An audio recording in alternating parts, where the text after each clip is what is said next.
Hi hello viewers, నేను మీ MSR. ఈరోజు ప్రధాన పత్రికల్లోని ప్రధాన అంశాలు మీకోసం. కాంగ్రెస్కు సింధూర్ షాక్, పాక్ కూడా కోలుకోలేకపోతుంది. కాంగ్రెస్ నడిపే కుటుంబీకులు నిద్రలేని రాత్రులు గడుపుతున్నారు. తమ కంటే జనాభిమానం ఎక్కువ ఉందనే అంబేద్కర్కు అవమానాలు. 1984 జరిగిన సిక్కుల ఊచకోతకు కారకులెవరో అందరికీ తెలుసు.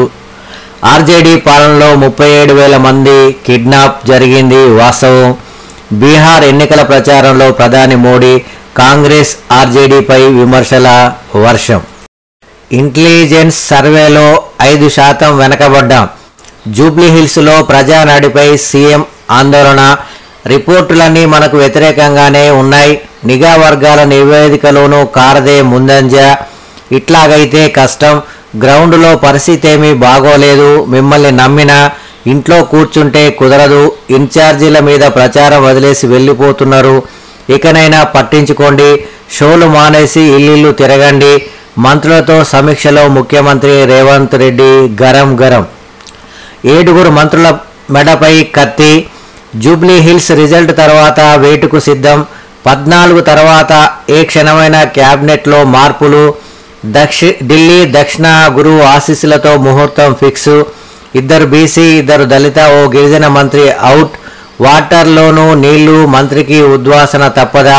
ముఖ్య నేతకు స్వయంగా కత్తి ఇచ్చిన ఢిల్లీ దూత. ఓటరు నాడిపై సర్వే. జూబ్లీహిల్స్లో వ్యూహకర్తలు. రంగంలోకి 3 పార్టీల సర్వే బృందాలు. కాంగ్రెస్ పక్షాన సునీల్ కనుగోలు బృందం. సీఎం రేవంత్ ప్రచార సభలపై ఆరా.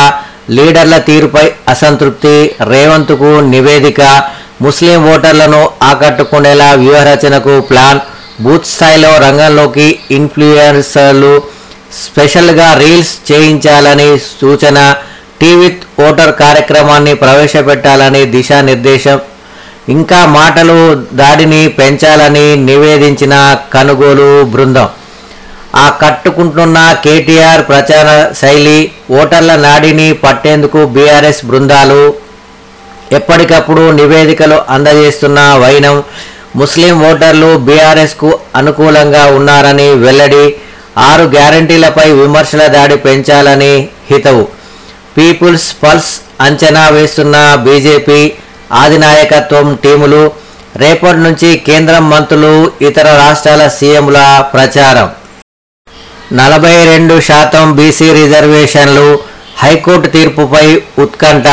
అందరి దృష్టి నేటి తీర్పుపైనే. లక్షలాది మంది గ్రామీణ ప్రజాప్రతినిధుల ఎదురుచూపులు. ప్రభుత్వ నిర్ణయంలో అనుకూలతపై అనేక అనుమానాలు. ఎటూ తోచని స్థితిలో రేవంత్ ప్రభుత్వం. అనివార్యంగా మారిన సీలింగ్ ఎత్తివేత. ఆదివాసీ గూడెల్లో అరణ్య రోదన. అభివృద్ధి పనులకు అటవీ శాఖ అడ్డుపుల్లా. అనుమతులు లేక రూపాయలు 110 కోట్లు. రహదారుల పనులకు బ్రేకు. ఉమ్మడి ఆదిలాబాద్ జిల్లాలో ఏటా తప్పని రోడ్డు కష్టాలు. వంతెన లేక 12 గ్రామాలకు నాటుపడవే దిక్కు. వాగులు పొంగితే ఆ గ్రామాలకు నరకమే.